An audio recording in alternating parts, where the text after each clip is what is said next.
Hi friends, ಇವತ್ತು ನಾನು ನಿಮಗೆ ಈಸಿಯಾಗಿ ಬ್ಯಾಚುಲರ್ ಚಿಕನ್ ಹೆಂಗೆ ಮಾಡೋದಂತ ಹೇಳಿ ತೋರಿಸ್ಕೊಡ್ತಾ ಇದ್ದೀನಿ. ಬ್ಯಾಚುಲರ್ ಚಿಕನ್ ಮಾಡೋದಕ್ಕೆ ನಾನು ಅರ್ಧ ಕೆಜಿಯಷ್ಟು ಚಿಕನ್ ತಗೊಂಡಿದ್ದೀನಿ. ಚಿಕನ್ನ ಚೆನ್ನಾಗಿ ಸ್ವಲ್ಪ ಉಪ್ಪಾಕಿ ವಾಶ್ ಮಾಡಿ ಇಟ್ಕೊಂಡಿದ್ದೀನಿ.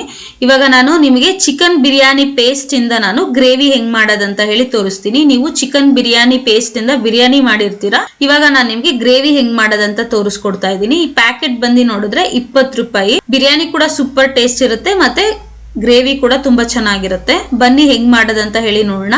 ಅರ್ಧ ಕೆಜಿ ಚಿಕನ್ ತಗೊಂಡಿದ್ದೀನಿ. ಅದರಲ್ಲಿ ಸ್ವಲ್ಪ ಅರಿಶಿನ ಪುಡಿ ಆಡ್ ಮಾಡ್ಕೊಂಡಿದ್ದೀನಿ.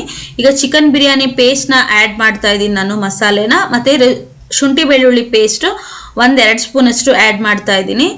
ರುಚಿಗೆ ತಕ್ಕಷ್ಟು ಉಪ್ಪು, ಸ್ವಲ್ಪ ಎಣ್ಣೆ ಆಡ್ ಮಾಡಿದ್ದೀನಿ. ಮತ್ತೆ ಅರ್ಧ ನಿಂಬೆಹಣ್ಣು ಅಂದ್ರೆ ಕಟ್ ಮಾಡಿ ಇಟ್ಕೊಂಡು ಅದ್ರ ನಿಂಬೆಹಣ್ಣು ರಸನ ಆಡ್ ಮಾಡಿ ಚೆನ್ನಾಗಿ ಮಿಕ್ಸ್ ಮಾಡಿ ಮ್ಯಾರಿನೇಟ್ ಮಾಡಿ ಒಂದು ಅರ್ಧ ಗಂಟೆ ಮಿಕ್ಸ್ ಮಾಡಿಟ್ರೆ ಮಸಾಲೆ ಎಲ್ಲ ಚೆನ್ನಾಗಿ ಹಿಡಿಯುತ್ತೆ. ಇಲ್ಲಾಂದ್ರೆ 15 ನಿಮಿಷ ಕೂಡ ನಾವು ನೆನೆಸಿಡ್ಬೋದು. ಸ್ಟವ್ ಮೇಲೆ ಒಂದು ಕಡಾಯಿ ಇಟ್ಕೊಳ್ಳಿ.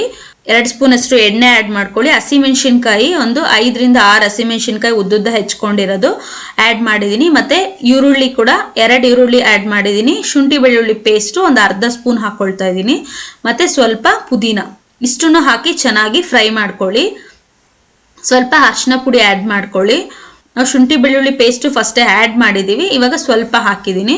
ಮತ್ತೆ ಒಂದು ಟೊಮೆಟೊನ ಚೆನ್ನಾಗಿ ಫ್ರೈ ಆದ್ಮೇಲೆ ಇವಾಗ ನಾನು ಮ್ಯಾರಿನೇಟ್ ಮಾಡಿ ಇಟ್ಕೊಂಡಿದ್ನಲ್ಲ ಚಿಕನ್ನ, ಆ ಚಿಕನ್ನ ಆಡ್ ಮಾಡ್ತಾ ಇದ್ದೀನಿ. ಆಡ್ ಮಾಡಿ ಚೆನ್ನಾಗಿ ಮಿಕ್ಸ್ ಮಾಡ್ಕೊಂಡು 1 ಸ್ಪೂನ್ ಅಷ್ಟು ಚಿಲ್ಲಿ ಪೌಡರ್ ಆಡ್ ಮಾಡ್ತಾ ಇದ್ದೀನಿ. ಅರ್ಧ ಸ್ಪೂನ್ ಅಷ್ಟು ಧನಿಯಾ ಪೌಡರ್ನ ಆಡ್ ಮಾಡ್ತಾ ಇದ್ದೀನಿ. ಮತ್ತೆ ಸ್ವಲ್ಪ ಗರಂ ಮಸಾಲ, ಇಷ್ಟನ್ನು ಹಾಕಿ ಚೆನ್ನಾಗಿ ಮಿಕ್ಸ್ ಮಾಡ್ಕೊಳ್ಳಿ.